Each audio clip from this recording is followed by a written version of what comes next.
ಈಗಿರುವಂತಹ ಬೆಲೆ ಏರಿಕೆ ಮಧ್ಯೆ ರಾಜ್ಯದ ಜನರಿಗೆ ಈಗ ಮತ್ತೊಂದು ಶಾಕ್ ಎದುರಾಗಿದೆ. ಕೆಎಂಎಫ್ ನಂದಿನಿ ತುಪ್ಪ ಬೆಣ್ಣೆ ಬೆಲೆಯಲ್ಲಿ ದಿಢೀರ್ ಹೆಚ್ಚಳವನ್ನ ಮಾಡಿದೆ. ನಂದಿನಿ ತುಪ್ಪದ ದರ ಪ್ರತಿ ಕೆಜಿಗೆ 15 ರೂಪಾಯಿ ಹೆಚ್ಚಿಸಿದೆ ಕೆಎಂಎಫ್. ನಂದಿನಿ ಬೆಣ್ಣೆ ದರ ಕೂಡ ಪ್ರತಿ ಕೆಜಿಗೆ 50 ರೂಪಾಯಿ ಹೆಚ್ಚಳ ಮಾಡಲಾಗಿದೆ. ಹಾಗಾಗಿ ಜನರ ಜೇಬಿಗೆ ಮತ್ತಷ್ಟು ಕತ್ರಿಯನ್ನ ಈಗ ಕೆಎಂಎಫ್ ಹಾಕಿದೆ.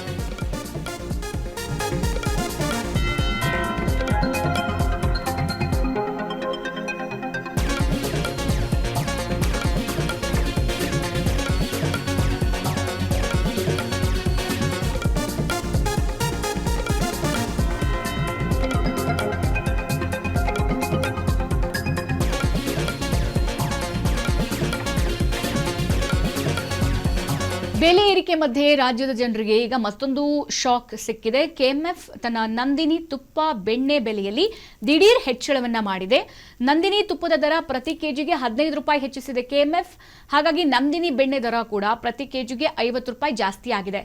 ಹೋಟೆಲ್ ಉದ್ಯಮದ ಮೇಲೆ ಈಗ ಭಾರಿ ಎಫೆಕ್ಟ್ ತಟ್ಟುವಂತಹ ಸಾಧ್ಯತೆ ಇದೆ.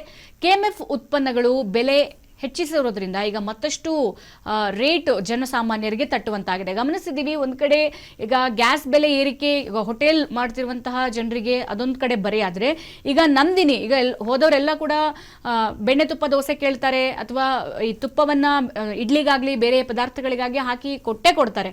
ಈಗ ಈ ಒಂದು ಪ್ರತಿ ಕೆಜಿಗೆ 15 ರೂಪಾಯಿ, ಕೇವಲ ತುಪ್ಪ ಮಾತ್ರ ಅಲ್ಲ ಬೆಣ್ಣೆಗೂ ಕೂಡ ಇಲ್ಲಿ 50 ರೂಪಾಯಿ ಜಾಸ್ತಿ ಮಾಡಿರೋದ್ರಿಂದ ಜನಸಾಮಾನ್ಯರಿಗೂ ಅಲ್ಲದೆ ಹೋಟೆಲ್ ಮಾಡ್ತಿರುವಂತಹ ಜನರಿಗೂ ಕೂಡ ಬಹಳ ದೊಡ್ಡ ಶಾಕ್ ಅಂತಾನೆ ಹೇಳ್ಬೋದು. ಎಲ್ಲ ಕೂಡ ರೇಟ್ ಜಾಸ್ತಿ ಆಗಿದೆ. ಹಾಲು, ಮೊಸರು ಜಾಸ್ತಿ ಆಗಿದೆ. ಅದೊಂದು ಕಡೆಗೆ ಗ್ಯಾಸ್ ಬೆಲೆ ಏರಿಕೆ ಜಾಸ್ತಿ ಆಗಿದೆ. ಮತ್ತೆ ನಾವು ಬಳಸುವಂತಹ ದಿನನಿತ್ಯದ ಸಾಮಗ್ರಿಗಳ ಬೆಲೆ ಏರಿಕೆ ಕೂಡ ಜಾಸ್ತಿ ಆಗಿದೆ.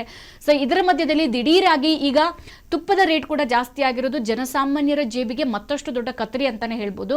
ಹಾಗಾಗಿ ತುಪ್ಪಕ್ಕೆ 15 ರೂಪಾಯಿ ಜಾಸ್ತಿ ಮಾಡಿದ್ರೆ ಬೆಣ್ಣೆಗೂ ಕೂಡ 50 ರೂಪಾಯಿ ಹೆಚ್ಚಳ ಮಾಡಿದೆ ಕೆಎಂಎಫ್.